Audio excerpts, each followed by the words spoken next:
What do you think about Erika Kirk? Would I get sued?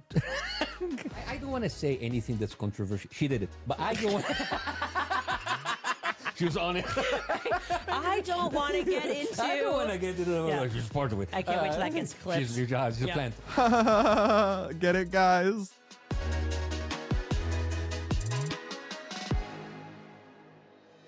Up next, we've got to check in with podcaster extraordinaire and self-described conspiracy theorist Candace Owens, who says that she is the only one who truly cares about Charlie Kirk, who was, of course, horrifically killed months ago, and that she's determined to get to the truth and honor his legacy. And she's decided to do that. This is where things get strange, y'all. She's decided to do that by bringing on a comedian to laugh at Charlie's widow and suggest again, sort of as a joke, but sort of not, that Erika Kirk, Charlie Kirk's widow and the mother of his children, was in on his death. So here is a clip that's going super viral right now that features Candace Owens, who, after she brought onto her podcast a comedian, Bassem Youssef, who, the thing is, he's not really a comedian. He's one of these people, and this frustrates me. If you want to be a comedian and say edgy shit and do jokes, I'm not going to clutch my pearls.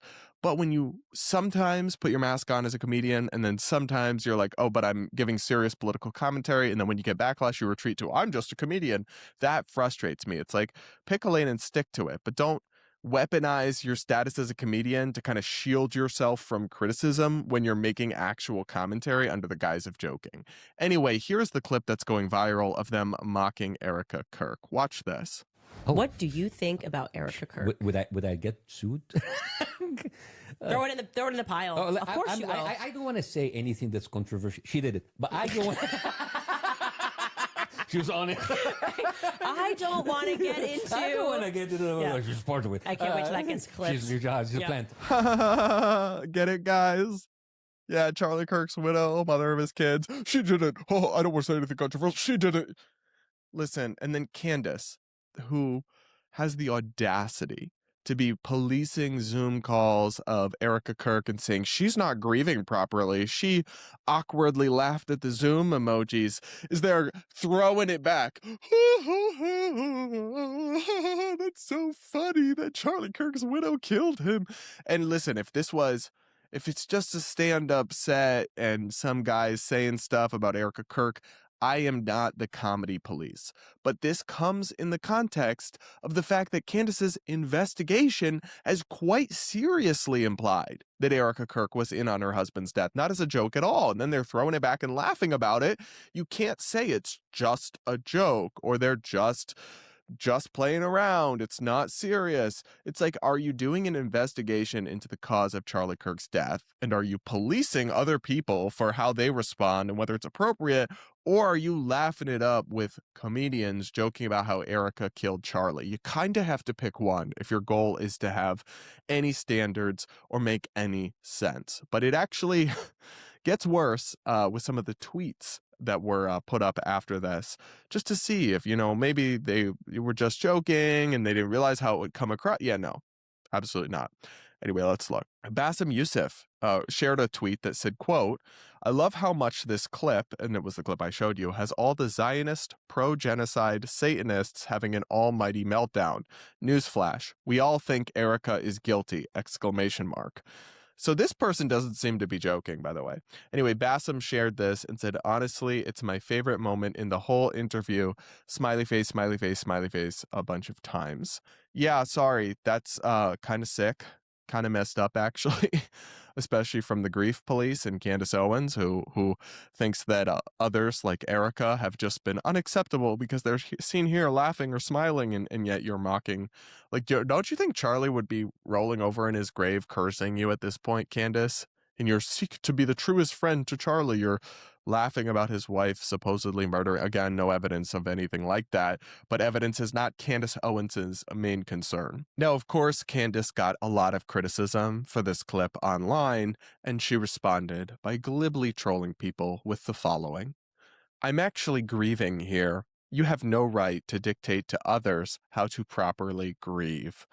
Okay, so Obviously, you can see what she's doing here. She's kind of ribbing at the fact that when people criticize Erika Kirk or pick apart the way she's grieving, people say people grieve differently. All right, but there's a limit to that. And you're throwing it back and laughing like, ha, ha, ha, ha, ha, about Charlie being killed by the mother of his children, strains credulity. And it's so funny to me. I'm still not over the fact that Candace has made all these criticisms of how Erika Kirk is grieving. She talked about merch sales. She was concerned about the attendance numbers and the signups for Turning Point USA. Meanwhile, Candace on her podcast, and I showed this the other day on the show, was pushing her own merch like 5 or 6 days after Charlie was killed and bragging about how many people were tuning into her live stream. So listen, I think the problem is that I'm actually not one, and there's no, obviously there's a limit, but I am on board with the don't police how people are grieving and try to pick it apart and dissect it for whether they're really sad, because grief is a funny thing. There is a limit, and obviously Candace is pushing past the limit here. But then for her to have been the grief police this whole time, yet be doing this, is just hypocritical beyond belief. It's like, okay, well, you said people should seem more upset, and yet you never seemed to be more upset all the time the way that you seem to suggest, and it's fine for you. Erika Kirk going out to pyrotechnics means she must have killed her husband, but you laughing about his widow, that's fine. Like, I'm just saying, pick a struggle. Like, make sense. Try to make sense. Candace Owens challenge, impossible edition, I guess. I don't know. And the funniest part about this to me, because it's actually not funny, I actually think it's sick and messed up. But the funniest part, it's like, if I was Candace Owens's lawyer, I'd myself. I'm gonna have to bleep that because YouTube will send me one of those emails that says, "Do you need help?" for saying that. But she is literally already received legal demand letters from Turning Point USA. They have said that they have set up to sue her. That means they're going to sue her, most likely. They already had a meeting with her, putting her on notice, trying to clear things up and leave her really no avenue for saying, "Oh, I didn't know," after they provided you with a lot of the information. So then if you continue to make erroneous and false implications and suggestions, then there's really no defense for that. Well, the craziest thing is that as Candace Owens sits with this comedian on her podcast and saying Erika did it, and as she goes out and tells the world not to give money to Turning Point USA and calling them a godforsaken organization and all of this, as we speak on all of this, she is literally still bound by a non-disparagement agreement. That's right. I went over this in another video. But when you have a paid speaking relationship, or when you have a kind of any sort of part-time paid gig with an organization, and they were paying her to do speaking engagements, then there usually are a couple clauses. There's usually an NDA, like a non-disclosure agreement, but there's also usually a non-disparagement agreement. And Turning Point has revealed in the legal demand letter that they sent to Candace that she then published to the public. So we know about it from her that she is still actively, and was still actively when she started this investigation and made all these claims about Turning Point USA, she had been subject to a contract with them that I think may have only expired just a couple of months ago, but it's still in place for a year after they terminate the contract. So even as she's laughing, I believe she's still under this. And even if for some reason she's no longer under it, she was when she said a lot of this damning stuff about Turning Point, but I'm pretty sure she's still under it. This non-disparagement agreement, which means you can't, and disparagement is different from defamation, because defamation has to be something false. Disparagement can include negative but true things, right? So even if some of the things she was saying about Turning Point were true, which I highly doubt, they could still constitute disparagement if they are disparaging, even if they are true. So she has actually cooked, chat. Like, she is, when they finally get her in a courtroom, I mean, and of course she's fundraising off of it. She's acting like, sue me, I want to be sued. And then as soon as she gets sued, she's playing the victim. And I would expect all of that to continue. But honestly, I don't care about Candace at this point. I mean, to me, she's kind of like a train wreck. You just can't look away. You're watching the train barrel towards the broken tracks and you're like, where's it going to go? What's it going to happen? That's how I feel about Candace Owens, especially as she continues to post like increasingly schizophrenic things on social media. I fear she's in the middle of a psychotic break. What disturbs me more, though, is that millions of our fellow citizens are unironically continuing to stand this woman and to treat her as if she's a serious investigator. And it's like, that concerns me because these people vote, these people drive, these people have jobs, and yet they, I think, probably willingly like choose to dispense with their critical thinking, like choose to just go along and not ask questions and just be like, oh, what's Candy saying today? Oh, Egypt did it? Oh, Brigitte's penis is involved? Yeah. Oh, yeah. I think it has to be because I don't know. Can people really be that gullible and that dumb, or they have to be choosing to be, right? Like they've decided, oh, it's just entertainment. It doesn't matter. I don't need to think about this critically. But it's actually not. Like it's actually a widow. It's actually somebody with kids.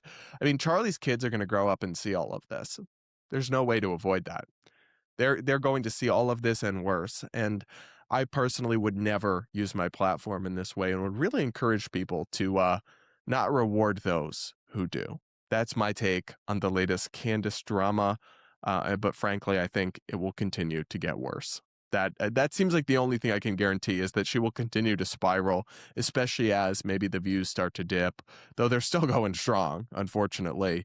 But I think as the views start to dip, maybe she'll get even crazier because you'll do anything to stay relevant, I guess. Do make sure to subscribe if you aren't yet. Do hit the like button if you're watching us here on YouTube, and please consider becoming a channel member. Hit the join button, check out the pinned comment or the link in the description to support my content. I don't pander to the far left or the far right. I call BS and I try to just give my honest opinion. So I need support from viewers like you to make that happen, and you will unlock early access to ad-free episodes, no mid-roll YouTube ads. I disable those for the members, so you won't get interrupted mid-sentence with some YouTube inserted ad. Anyway, hit the join button or become a member now to support my content. It's the best way to support me as I call out the craziness from across the spectrum.